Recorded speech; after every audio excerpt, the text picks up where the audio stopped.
నేను ఒకటే మీ అందరికి హామీ ఇస్తున్నా, రాష్ట్రంలో అందరికి కూడా హెచ్చరిక చేస్తున్నా.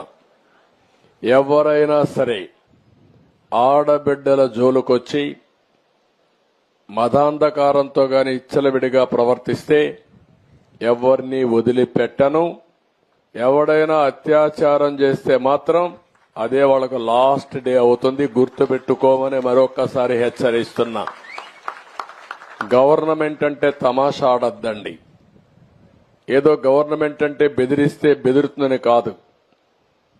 యాంటీ సోషల్ ఎలిమెంట్స్ ఎవడైనా సరే నిర్మోహమాటంగా అణిచివేస్తా.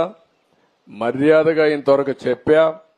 ఎవరైనా కైపెక్కి లేకుంటే గంజాయి తినేసి తాగేసి లేకుంటే మద్యం తాగేసి ఇష్టానుసారంగా చేస్తే మాత్రం తీవ్ర పరిణామాలుంటాయి.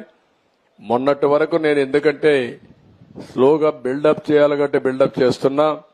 కానీ ఈ రోజు చెప్తున్నా, ఒక ఆడబిడ్డ నా దగ్గరకు వచ్చి నాకు అన్యాయం జరిగిందంటే మాత్రం ఎవడిని వదిలిపెట్టనని మరొకసారి హెచ్చరిస్తున్నా. అది మీరు రేపటి నుంచి యాక్షన్ లో కూడా చూస్తారు. మీరు ఎవరిని వదిలిపెట్టను.